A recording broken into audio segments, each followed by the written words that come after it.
अस्सलाम वालेकुम नादरीन, आप यूट्यूब चैनल देख रहे हैं। मैं इमरान खान हूँ। नादरीन, खैबर पख्तूनख्वा की सूरत हाल जो है वो बहुत ख़राब हो गई है और बारिशों की वजह से, सैलाब की वजह से बड़े पैमाने पर तबाही हुई है। बहुत सारे ऐसे शहर हैं जिनके बारे में मैंने आपको पिछले व्लॉग में भी बताया और अभी मैं आपके सामने तफसीलात रख लेता हूँ कि बाजोड़ में और बुनेर में बहुत ज़्यादा तबाही हुई है, अपर दीर में, लोअर दीर में तबाही हुई है, स्वात में तबाही हुई है, शांगला में सैलाब आया है, दरिया सिरन में और नारान जाने वाले इलाकों में भी सूरत हाल ख़राब है। खैबर पख्तूनख्वा की हुकूमत ने एक तरह से एमरजेंसी नाफिज कर दी है। कई इलाकों में आमदोरफ्त बंद है। हेलीकॉप्टर के जरिए से इमदाद देने की कोशिश की जा रही थी। एक हेलीकॉप्टर तबाह भी हुआ है और अब तक की इतला के मुताबिक बड़े अफसोसनाक वाकयात में 250 से जायद जो लोग हैं वो जाँ बहक हो गए हैं। ये कुदरती आफत है। पाकिस्तान एक क्लाइमेट चेंज का शिकार मुल्क है और यहाँ पे बड़ी एफर्ट की ज़रूरत है अगर हमने वापस अपने क्लाइमेट को ठीक करना है। इन पहाड़ी इलाकों पे बहुत बड़ी तबाही आ रही है, बार बार सैलाब आ रहा है और हम हर चंद साल के बाद अब सैलाब विटनेस करते हैं। इस मरतबा जो है वो दीर के इलाके में, शांगला के इलाके में, बुनेर के इलाके में बहुत बड़ी तबाही आई है। एक ऐसा गांव है जहां पे 80 के करीब घर गिर गए हैं और मैं एक बाचा खान साहब हैं, उनकी मैं देख रहा था वीडियो। उनकी फैमिली के 20 लोग जाँ बहक हो गए हैं। उनके लिए बड़ी तकलीफ की घड़ी है। हमारी नेक तमन्नाएं उनके साथ हैं। 250 कीमती जाने गई हैं। बहुत सारे लोग अपने प्यारों को तलाश कर रहे हैं। कई लोगों के बारे में भी पता नहीं है। सैलाब का पानी जो है वो अभी नहीं रुक रहा और बारिशें हो रही हैं, साथ साथ जो है वो सैलाब का पानी बहता चला जा रहा है। अब मैदानी इलाकों में क्या सूरत हाल बनेगी इसके बारे में अभी कुछ कहा नहीं जा सकता, लेकिन एमरजेंसी नाफिज की गई है और फौरी तौर पे सूबाई हुकूमत ने ये अहकाम जारी किए हैं कि कोई भी ऑफिसर अपना जिला या अपना इलाका नहीं छोड़ेगा बगैर पेशगी इतला के या इजाज़त लिए बगैर। तमाम लोग अपनी ड्यूटीज़ पे मौजूद रहेंगे। एमरजेंसी का नफाज किया गया है और दूसरी जानिब फौज ने अपनी एक दिन की तनख्वाह जो है वो मुतासिरीन सैलाब को देने का ऐलान किया है और साथ में जो फौज मौजूद है खैबर पख्तूनख्वा में उनके लिए भी हुक्म दिया गया है वो इमदादी कामों में हिस्सा लें। पुलिस क्या तो फौज क्या, NDMA, PDMA, जितने भी महकमे हैं, ज़िले हुकूमतें, रेस्क्यू की जो सर्विसेज हैं, उन तमाम को भरपूर हिस्सा लेना होगा इमदादी सरगर्मियों में। और साथ ही साथ जो शहरी हैं उन्हें भी, जिनकी सबसे बड़ी जो फोर्स होती है वो मकामी अफराद होते हैं। जब भी कभी कोई कुदरती आफत आती है तो उसमें जो सबसे बड़ी फोर्स जो सबसे ज़्यादा इमदादी कार्रवाइयाँ करती है, बाकी सारे इदारे और डिपार्टमेंट मिलकर मैक्सिमम 25% का फर्क डाल सकते हैं या 30% का। ज़्यादा जो इमदादी सरगर्मियाँ होती हैं और उनके अंदर जो लोग हिस्सा लेते हैं वो मकामी लोग होते हैं, क्योंकि उनके सर्वाइवल का मामला है तो उन्हें हिम्मत करनी पड़ेगी। उनकी हिम्मत बंधाने के लिए पूरे पाकिस्तान को उनका साथ देना पड़ेगा। उन्हें बहुत सारे वसाइल चाहिए होंगे। मेरी लोगों के पास जो अनाज जमा था, जो खुराक जमा थी, वो भी अब उस तरह मौजूद नहीं है। लोगों के सर पे छत मौजूद नहीं है। बड़ी तादाद में अब खैमे चाहिए होंगे लोगों को। खैमों के साथ साथ लोगों को खुराक का बंदोबस्त करना होगा। सूबाई और वफाकी हुकूमत की जिम्मेदारी बहुत ज़्यादा बढ़ जाती है। मरियम नवाज ने गंडापुर साहब से रब्ता किया, बड़ी अच्छी बात है। उन्होंने कहा यकीन दहानी करवाते हैं कि हर मुमकिन मदद हम करेंगे। ये बड़ी पॉजिटिव साइड है। और देखें, इस तरह के मौकों के ऊपर आप सियासत को और बाकी चीज़ों को साइड पर रख देते हैं। बेशक मरियम नवाज की हुकूमत जो है वो एक जाली हुकूमत है और वो वज़ीर आला नहीं है। यहाँ पे होना तो ये चाहिए था, जिनकी हुकूमत है मैंडेट वाली हुकूमत होती, पाकिस्तान तहरीक इंसाफ का वज़ीर आला फोन करता अली अमीन गंडापुर को, या जो वज़ीर आज़म है वो तहरीक इंसाफ का मौजूद होता और वो कहता कि जनाब हम यहाँ पे पूरा काम करेंगे खैबर पख्तूनख्वा में। लेकिन जो जाली लोग बिठाए गए हैं, रियासत उनके कंट्रोल में है। अब ये रियासत की रिस्पॉन्सिबिलिटी है कि फौरी तौर पर जो है वो खैबर पख्तूनख्वा में जितने भी लोग मुतासिर हुए हैं उनकी मदद की जाए। वफाक को फौरी तौर पर खैबर पख्तूनख्वा के जो वाजिबात हैं वो अदा करने चाहिए ताकि वो अपने शहरियों के तहफ़्फ़ुज़ में और उनकी मदद में भरपूर तरीके से फंड्स को खर्च कर सके। ना सिर्फ खैबर पख्तूनख्वा की गवर्नमेंट को अपने फंड खर्च करने चाहिए, बल्कि वफाक को वो फंड्स जो खैबर पख्तूनख्वा को देने हैं और वाजिबुल अदा है वो फंड्स फौरी तौर पे अदा करने चाहिए ताकि भरपूर इमदादी कामों में ये पैसा काम आ सके। जो पैसा आपके मुश्किल वक्त में काम ना आए उसका क्या फ़ायदा। अब ये बेहतरीन वक्त है कि खैबर पख्तूनख्वा की हुकूमत को उसका पैसा लौटा दिया जाए ताकि वो इमदादी कामों में उस पैसे को लगा सके। अपनी अलग अलग 1-1.5 इंच की मस्जिद बनाने की बजाय यहाँ पे बेहतर यह है कि तमाम इदारे एक कोऑर्डिनेशन के तहत काम करे। सूबाई हुकूमत जो है वो सबको कमांड करे और सबके साथ मिलकर काम करे और साथ ही साथ जो है वो ज़िले हुकूमतें इसमें बहुत इंपॉर्टेंट रोल प्ले करती हैं। देखें, अगर किसी जगह पे जमात इस्लामी की लोकल नुमाइंदगान जमात इस्लामी के हैं या फजलुर रहमान साहब की पार्टी के हैं या PTI के हैं या किसी और पार्टी के हैं, उनके जरिए से जब आप काम करवाएंगे तो ज़्यादा इफेक्टिव काम होगा। इस वक्त अपनी अपनी सियासत भूल जाएं, एस्टेब्लिशमेंट अपनी सियासत भूल जाए, सियासी जमातें अपनी सियासत भूल जाएं और सबको मिलकर इस वक्त सैलाब मुतासिरीन की मदद करनी है। और उसके लिए जो सबसे बेहतरीन मैकेनिज्म है वो मकामी हुकूमतें हैं, यानी जिसको आप काउंसलर कहते हैं। मकामी जो मेयर होते हैं या नाजिम होते हैं या निचले लेवल पे जितने भी काउंसलर वगैरह हैं वो ज़्यादा बेहतर काम कर सकते हैं। वजह यह है कि वो ग्राउंड के ऊपर लोगों के साथ जुड़े हुए हैं।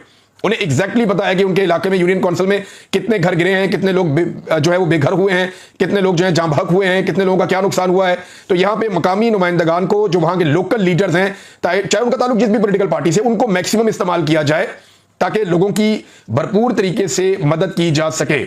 250 अफराद जाँ बहक हुए हैं, ये छोटा नंबर नहीं है और ये आनन फानन सब कुछ हुआ है। बिल्कुल किसी को समझ नहीं आई, इतनी तेजी से सैलाब आया है और बड़े अजीबोगरीब मनाजिर हमने देखे हैं, बड़ी तबाही हमने देखी है खैबर पख्तूनख्वा में और अभी आदाद शुमार मजीद आ रहे हैं, उनके बारे में हम बात करते रहेंगे। सैलाब मुतासरीन के लिए सबसे ज्यादा मदद पाकिस्तानी खुद कर सकते हैं। पाकिस्तानियों को बढ़ चढ़ के इसमें हिस्सा लेना चाहिए और इसके लिए हम रिकमेंड भी करेंगे कि कौन लोग बेहतरीन काम कर रहे हैं और उम्मीद है आने वाले दिनों में हम लोग भी काम शुरू करेंगे। मेरे पास पाकिस्तान में पूरी एक बहुत बड़ी टीम थी, मैं उनसे गुजारिश करूंगा वो एक्टिव हो जाएं सब लोग और भरपूर तरीके से मदद करें। जो मेरे से बन पड़ेगा मैं हाजिर हूं हर तरह की खिदमत के लिए और जो बाकी लोग मौजूद हैं वो अपने हमवतनों की मदद के लिए आगे बढ़ें। नादरीन, ये सैलाब की सूरत हाल है, इस पर आपको अपडेट भी करते रहेंगे, चीजें आपको बताते रहेंगे। बैनुल-अक़वामी सतह पर एक बहुत बड़ी खबर है, ट्रंप की पुतिन से मुलाकात। ये आलमी मंजरनामे में इस वक्त की सबसे बड़ी खबर है। दो सुपर पावरें जो बहुत बड़े दो ताकतें हैं दुनिया की, उनके सरबराह आपस में मिले हैं। कैसे मिले ये मैं आपको वीलॉग में आगे चलकर बताता हूं, लेकिन पाकिस्तान के अंदर एक नया बयानिया लॉन्च हो रहा है। मुझे कुछ बड़े जिम्मेदार लोगों ने बताया कि अब हमें बुलवाया जाता है और बुलाकर हमें एस्टेब्लिशमेंट की जानिब से यह कहा जाता है कि कायद-ए-आज़म मोहम्मद अली जिन्ना ने या माजी में जो पाकिस्तान के लीडरान थे उन्होंने जो मौक़िफ़ रखा आलमी इशूज के ऊपर, खासतौर पर वो कश्मीर की और फ़लस्तीन की और दीगर कुछ और इशूज हैं उन पर बात करते हैं और इशारों में बात करते हैं, बाद लोगों के साथ खुलकर बात करते हैं कि 70 साल की पॉलिसी इस वक्त नहीं चल सकती। 70 से 80 साल पुराने नजरियात और जो पॉलिसीज हैं वो उस दौर के मुताबिक ठीक थे, अब दौर बदल चुका है। वो कहते ये हैं कि जनाब जदीद दौर आ गया, सूरत हाल तब्दील हो गई है, लिहाजा अब एक नई पॉलिसी के साथ पाकिस्तान को चलाना पड़ेगा और इसके लिए ग्राउंड बनानी शुरू की जा रही है। जो इंटेलेक्चुअल्स हैं उन्हें बुलाया जा रहा है, जो मुख्तलिफ तज्ज़ियाकार हैं, कॉलम निगार हैं, इस किस्म के लोग हैं, उनको बुलाकर ब्रीफिंग दी जा रही है कि जदीद दौर है, हमें माजी के चंद उसूलों को बदलना पड़ेगा। वो उसूल जो बानियाने पाकिस्तान के साथ जाकर मिलते हैं, जिन लोगों ने पाकिस्तान बनाया, खासतौर पे कायद-ए-आज़म मोहम्मद अली जिन्ना, उनके उसूलों को भी छोड़ना पड़ेगा। और आपको पता है अब्राहम कार्ड के तहत अब ये चाहता है डोनाल्ड ट्रंप के पाकिस्तान इसराइल को तस्लीम करे और उसमें पाकिस्तान के मौक़िफ़ में एक लचक आई है। लचक पाकिस्तान के मौक़िफ़ में यह आई है कि पाकिस्तान 2 स्टेट जो है वो सोल्यूशन की तरफ जाना चाहता है कि इसराइल को भी बाकायदा एक मुल्क बनाया जाए और कुछ इलाके उन्हें दिए जाएं और फ़लस्तीन को भी बाकायदा एक मुल्क बनाया जाए और कुछ इलाके उनको दिए जाएं। पाकिस्तान का मौक़िफ़ पहले बड़ा सख्त रहा है कि ये सारे जो मकबूजा इलाके हैं ये फ़लस्तीनियों की मलकियत है, फ़लस्तीनियों को उनकी होमलैंड वापस दी जाए। लेकिन अब पाकिस्तान का मौक़िफ़ थोड़ा थोड़ा ट्विस्ट कर रहा है और आने वाले दिनों में आप ये चीज़ें देखेंगे क्योंकि इस बयानिया के ऊपर काम हो रहा है। ये बयानिया लॉन्च किया गया है इस्लामाबाद की बैठकों में, रावलपिंडी की बैठकों में और मुख्तलिफ जगहों पे पाकिस्तान में इसके ऊपर बातचीत हो रही है और जिन लोगों से बातचीत हुई है उन्होंने मुझे बताया और मैं बराह रास्त इसके बारे में बहुत कुछ जानता हूं। आने वाले दिनों में ये चीज़ें हम आपके सामने रखेंगे। नाज़रीन, बयानिया जो भी बनाया जाए उस बयानिया में एक चीज़ जो है वो रुकावट रहती है, वो इमरान खान है और इस रुकावट को दूर करने के लिए एस्टेब्लिशमेंट ने पूरी कोशिश की है लेकिन ये रुकावट दूर हो नहीं रही। आज मैं एक वीडियो देख रहा था, ये यौम आज़ादी के सिलसिले में एक तकरीब रखी गई थी, उसमें एक बच्चा है छोटा सा और वो तकरीर कर रहा था, बड़े शौक से सब लोग सुन रहे थे कि अचानक से वो बच्चे ने जो है ना वो इमरान खान जिंदाबाद के नारे लगाना शुरू कर दिए और जो स्टेज के ऊपर मुंतजिम मौजूद था उसकी दौड़े लग गई। वो भाग कर आया और बच्चे से माइक छीनने की उसने कोशिश की और उसके बाद वीडियो कट हो गई। अब सूरत हाल नाज़रीन ये है कि इमरान खान जिंदाबाद का नारा भी नहीं लगाया जा सकता, लेकिन बच्चे तो मन के सच्चे होते हैं और बच्चे ये जानते हैं कि सूरत हाल किस तरफ जा रही है। अब इस बच्चे को भी गालियां दे रहे हैं सोशल मीडिया के ऊपर जो एस्टेब्लिशमेंट के टाउट्स हैं या कुछ सहाफ़ी हैं। ताकि मुझे बड़ी हैरत हुई कि इस तरह की गंदी जबान जो है वो सहाफ़ी कैसे इस्तेमाल कर सकते हैं। भाई एक छोटा बच्चा है, अगर उसने इमरान खान जिंदाबाद का नारा लगा दिया तो इससे क्या फर्क पड़ता है? पाकिस्तान में जमहूरियत है, कोई भी शख्स कोई भी नारा लगा सकता है और अगर उसने ये नारा लगाया है तो ये इसकी चॉइस है, उसको ये इजाजत दी जाए। आप क्या साबित करना चाहते हैं कि आप इस मुल्क में किसी बच्चे को भी बोलने की इजाजत नहीं देंगे? क्या मुकम्मल तौर पर फ़िरौनियत लागू कर दी गई है इस मुल्क पे? ये बच्चे की जो आवाज़ है और बच्चे ने जो बात की है उससे ये आपको समझ जाना चाहिए कि चीज़ें आपके कंट्रोल से बाहर है और एस्टेब्लिशमेंट जितनी जल्दी इस गंदी सियासत से अपने आप को बाहर निकाल लेगी उतना ही एस्टेब्लिशमेंट के लिए बेहतर होगा। मियां नवाज शरीफ साहब आज अगर अपने उसूलों के ऊपर वापस आने की कोशिश करें, अव्वल तो उनके शुरू से उसूल रही कोई नहीं, लेकिन जो उसूल उन्होंने आज से 2 साल पहले 3 साल पहले जब वो अपोजिशन में थे उन्होंने कुछ उसूल बनाए थे कौम को दिखाने के लिए, सही। लेकिन मियां साहब आज भी वोट को इज्जत दो के बयानिए पे वापस आए तो मेरे समेत सारे पाकिस्तानी या वो लोग जो जमहूरियत पसंद है वो उन्हें सपोर्ट करेंगे कि ठीक है मियां साहब आए, आप वापस आप बैठे, आप इमरान खान साहब के साथ बैठे, बाकी लोगों के साथ बैठे और अपनी गलती तस्लीम करें, इस हुकूमत को छोड़ें, फ्री एंड फेयर इलेक्शन करवाएं और एक नया मिसाक जमहूरियत करें जिसमें एस्टेब्लिशमेंट को हमेशा के लिए सियासत से बाहर निकालकर फेंक दिया जाए। अब पिछले मिसाक जमहूरियत का आप लोगों ने जो हाल किया, यानी इमरान खान साहब को तो हुकूमत 2018 में आकर मिली ना, आपने तो पिछले मिसाक जमहूरियत को पहले ही तबाह कर दिया था जब आप काला कोट पहनकर अदालत में चले गए थे, जब आपने जबरदस्ती अदालत के जरिए से गिलानी को बाहर निकलवाया था, जब आपने धांधली करके 2013 में एस्टेब्लिशमेंट के साथ मिलकर हुकूमत बनाई थी। तो ये सारा कुछ आपने चार्टर ऑफ डेमोक्रेसी को आपने पहले ही तबाह कर दिया था। आप किसी और को ब्लेम नहीं कर सकते। आज आप लोगों की जिम्मेदारी है, रवायती सियासी जमातें हैं, इमरान खान साहब को आप लोगों को मनाना पड़ेगा और इमरान खान साहब जो है वो ये कई मरतबा कह चुके हैं कि पाकिस्तान की खातिर मैं दिल बड़ा करने के लिए तैयार हूं, मुझे अपने किसी मामले का बदला नहीं लेना। लेकिन पाकिस्तान को अगर आगे बढ़ना है तो एस्टेब्लिशमेंट की बेसाखियों के बगैर आगे बढ़ना होगा। हाँ, एस्टेब्लिशमेंट का जो किरदार है, जो काम है, वो उनसे लिया जाए और जो उनको ड्यूटी दी जाए वो ड्यूटी पूरी करें। लेकिन ये वो मुल्क नहीं चला सकते, मुल्क की तकदीर के फैसले वो नहीं कर सकते। इस मामले को खत्म करना पड़ेगा। नाज़रीन, इंतखाबात में धांधली के हवाले से एक सर्वे और हमारे पास मौजूद है रिपब्लिक पॉलिसी का और वो ये कहते हैं जनाब कि ये सर्वे हमने करवाया लाहौर में कि 2024 के इंतखाबात में लाहौर के शहरी क्या समझते हैं कि धांधली हुई या नहीं हुई। सिंपल क्वेश्चन ये है कि क्या आप समझते हैं कि 2024 के इंतखाबात में 8 फरवरी को जो हुए उनमें धांधली हुई या नहीं हुई। तो लाहौर के 87% 87% शहरी ये समझते हैं कि 2024 में जो 8 फरवरी को इंतखाबात हुए थे उनमें धांधली हुई है। ये तो बेचारे मियां जावेद लतीफ साहब खुद कहते हैं कि हम तो इलेक्शन हार गए थे, हमें तो जबरदस्ती लाके हुकूमत में बिठाया गया है। यानी एक ऐसा आदमी भी है पीएमएलएन में जो खुलकर ये बात करता है। और इस बात पे मैं मियां जावेद लतीफ साहब को दाद देना चाहता हूं कि चलो उन्होंने खुल के बात तो की कि हम तो इलेक्शन सारे हार गए थे, हमें तो जबरदस्ती हुकूमत दी गई है। यही बात राणा सनाउल्लाह साहब भी इशारों में कर चुके हैं। पीएमएलएन के और बहुत सारे लोग भी ये बात करते हैं कि जनाब ये हमारे साथ ज्यादती की गई है, हम तो इलेक्शन हार गए थे, मियां साहब तो तकरीर किए बगैर वापस चले गए थे, पाकिस्तान तहरीक इंसाफ इलेक्शन जीत गई थी, लेकिन फिर हमें बुलाकर जबरदस्ती हुकूमत हमारे हवाले कर दी गई। 87% लोग कहते हैं कि धांधली हुई है इंतखाबात में, सिर्फ 5% लोग कहते हैं कि नहीं हुई। अब ये 5% लोग कौन है? ये कट्टर कोई पीएमएलएन के लोग होंगे जिनको लगता होगा कि नवाज शरीफ साहब इलेक्शन ठीक जीतते हैं या उन्हें हुकूमत ठीक मिली है। हालांकि जो इतलात आ रही हैं उनमें मुबैना तौर पर यह भी बताया जाता है कि नवाज शरीफ साहब के और यास्मीन राशिद साहब के इलेक्शन में जब आरओ ने इनकार कर दिया कि वो धांधली नहीं करेगा तो उस पर मुबैना तौर पर तशद्दुद भी किया गया उस आरओ के ऊपर, और नया आरओ लाया गया, उसके ऊपर पैसा खर्च किया गया और फिर उस आरओ के जरिए से जाली फॉर्म 47 जारी करवाए गए जो इंतहाई ढीले किस्म के हैं। यानी नवाज शरीफ साहब को जब चाहे बाजू मरोड़ दें उनका, जब चाहे उन्हें कंट्रोल कर लें। 8% लोग जो हैं वो ये कहते हैं कि जनाब हमें पता ही नहीं है कि धांधली हुई है या नहीं हुई। लेकिन 87% एक बहुत बड़ा फिगर है जो इस सर्वे के मुताबिक ये कह रहा है कि लाहौर में धांधली हुई है। मरियम नवाज साहबा नादरीन पहुंच गई हैं जापान के दौरे पर, और जापान का दौरा उनका तय था, काफी अरसे से पता था कि ये जापान जाएंगी। अब जापान में मरियम नवाज साहबा के 2 प्रोग्राम होने जा रहे हैं जिनके बारे में रोला पड़ा हुआ है। एक एम्बेसी के अंदर होने जा रहा है और एक कोई हॉल है जहां पे प्रोग्राम होना है।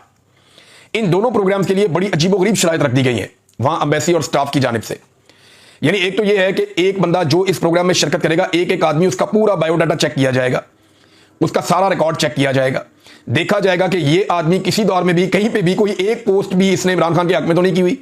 और पूरी तसल्ली करने के बाद किसी भी शख्स को इस बात की इजाजत दी जाएगी कि वो मरियम नवाज वाले प्रोग्राम में शामिल हो। अच्छा, दूसरा ये है कि जितने भी एम्बेसी का स्टाफ है, ये एम्बेसी अब एक नई जगह पे बनी हुई है। पहले जो एम्बेसी थी वो बड़ी कीमती जगह पे थी, बड़ी शानदार एम्बेसी थी। जरदारी साहब के दौर में एक स्कैंडल भी आया था इस पे कि इसको तब्दील कर दिया गया था। अब इनके घर भी अंदर ही है, जो एम्बेसी का स्टाफ है उनके घर भी अंदर ही है। और कुछ इतलात ये हैं कि जो एम्बेसी का स्टाफ है उनके लोगों को नए कपड़े पहना के और उनके साथ जो उनकी फैमिली के लोग हैं उनको बिठाया जाएगा मरियम नवाज के सामने, ताकि कोई शख्स कोई हरकत ना कर सके, कोई नारा ना लगे। एक शर्त यह रखी गई है कि कोई भी अपना मोबाइल फोन या कोई ऐसी डिवाइस नहीं लेकर आएगा जिससे रिकॉर्डिंग हो सके कि मरियम नवाज ने क्या कहा और सामने लोगों ने क्या कहा। इतने खौफ के आलम में ये लोग जापान के अंदर प्रोग्राम करने जा रहे हैं। और एक अजीबोगरीब बात आपको मैं बताता हूं, अभी तक जापान में किसी को नहीं पता कि वो हॉल कहां पे है जहां पे प्रोग्राम होना है। पीएमएलएन के लोगों से पूछा गया कि क्या आप जानते हैं कि मरियम नवाज ने जो एक प्रोग्राम करना है जापान में, जापान के अंदर जो ओवरसीज जापानी है, पाकिस्तानी शहरी जो ओवरसीज वहां रहते हैं जापान के अंदर, जो मरियम नवाज ने एक प्रोग्राम करना है वो हॉल कहां पे है जहां प्रोग्राम होना है। तो उन सब ने इनकार किया, उन्होंने कहा जी हमें भी नहीं बताया गया। यानी हमें अचानक बताया जाएगा, हम उस हॉल में पहुंचेंगे या कहीं से हमें इकट्ठा करके उस हॉल में ले जाया जाएगा। और कुछ बंदे पाकिस्तान से भी जापान पहुंचाए गए हैं, ये भी मैं आपको बता दूं। कुछ लोग जो है पाकिस्तान से जापान पहुंचाए गए हैं जिन्हें ओवरसीज पाकिस्तानी बनाकर मरियम नवाज के सामने बिठाया जाएगा। अब आप अंदाजा करें कि इतना खौफ है इन्हें अवाम का।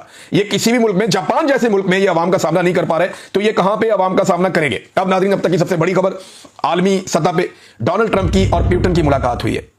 और प्यूटन जब पहुंचे डोनाल्ड ट्रंप को मिलने के लिए, तो ये मुलाकात एक्चुअली जो टॉक्स होने जा रही है रशिया की और यूक्रेन की लड़ाई के हवाले से, ये उस हवाले से प्यूटन पहुंचा अमेरिका में अलास्का, और साथ ही जो है वो भी आ रहा है, ज़ेलेंस्की भी आ रहा है मुलाकात करने के लिए, जो यूक्रेन का प्रेसिडेंट है। तो इन दोनों के बीच में ये मुलाकात होनी है। अब प्यूटन जब पहुंचा तो मैं थोड़ा सा मंजरकुशी आपके सामने कर दूं। डोनाल्ड ट्रंप खुद रनवे के ऊपर मौजूद था प्यूटन को रिसीव करने के लिए, और खासा चौड़ा वो एक रेड कारपेट है जिसके ऊपर डोनाल्ड ट्रंप मौजूद था। अब पता नहीं इन्होंने जानबूझकर किया या ये पॉलिसी है, जिस कारपेट को बिछाया गया प्यूटन के जहाज तक वो बहुत बारीक था, यानी वहां गलती की गुंजाइश बिल्कुल नहीं थी। जब आप जहाज से उतरते हैं तो आपको थोड़ा सा सिकनेस होती है ना जहाज से उतरने की। आप जहाज से उतरे हैं, अगर आप लोगों ने जहाज में ट्रेवल किया तो जब आप उतरते हैं तो थोड़ा सा आप उतने नॉर्मल नहीं होते जितने आप जमीन के ऊपर ट्रेवल करते हुए होते हैं। अगर आप गाड़ी में भी लंबा सफर करके जाएं तो आप जब उतरते हैं तो आपको 1 आधा 2 मिनट लगते हैं पूरी तरह से नॉर्मल होने में। अब ये जहाज से उतरते हैं, बिल्कुल बारीक कारपेट है, इसके ऊपर तो कैट वॉक ही करनी थी, लेकिन प्यूटन के ऊपर भी शाबाश है, वो उस कारपेट के ऊपर ऐसा बैलेंस जबरदस्त तरीके से चलकर आया, पूरा कॉन्फिडेंट वॉक की उन्होंने। और डोनाल्ड ट्रंप ने बाकायदा क्लैपिंग की पहले, और फिर पहले हाथ बढ़ाया प्यूटन से मिलने के लिए, और प्यूटन ने आकर डोनाल्ड ट्रंप से हाथ मिलाया। डोनाल्ड ट्रंप का जो एक तरीका है कि वो दूसरे का हाथ खींच के अपनी बगल में यहाँ लेकर आते हैं और उसको झटका झटका देने की कोशिश करते हैं, लेकिन प्यूटन ने बड़ी मजबूती से डोनाल्ड ट्रंप को हैंडल किया और बड़े कॉन्फिडेंटली दोनों ने वहां पे खड़े होकर बात की।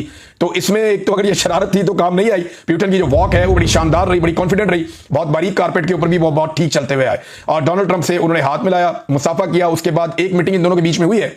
डोनाल्ड ट्रंप से जब पूछा गया कि मीटिंग कैसी रही तो आप कितने नंबर देंगे, तो डोनाल्ड ट्रंप ने कहा कि 10 आउट ऑफ 10, यानी मैं इसको 10 में से 10 नंबर दूंगा। मेरी बड़ी पॉजिटिव और अच्छी मुलाकात हुई है प्यूटन से, लेकिन उन्होंने दो चीजें बोली। उन्होंने कहा ही इज अ स्ट्रांग गाय, ये एक बड़ा मजबूत आदमी है। दूसरा, टफ एज हेल, ये बहुत ही टफ आदमी है, यानी इसको डील करना इतना आसान नहीं है, लेकिन मैं इस मुलाकात को पॉजिटिव कहूंगा। अब मुख्तलिफ मीडिया हाउसेज जो है वो अलग अलग रिपोर्ट कर रहे हैं। फॉक्स न्यूज रिपोर्ट कर रहा है कि बड़ी जबरदस्त मुलाकात हुई, इसका आउटकम बहुत अच्छा होगा। डोनाल्ड ट्रंप भी इससे उम्मीद लगाकर बैठे कि आउटकम अच्छा होगा। डोनाल्ड ट्रंप की ये खूबी है कि जिससे भी वो मुलाकात करता है उसकी तारीफ करता है।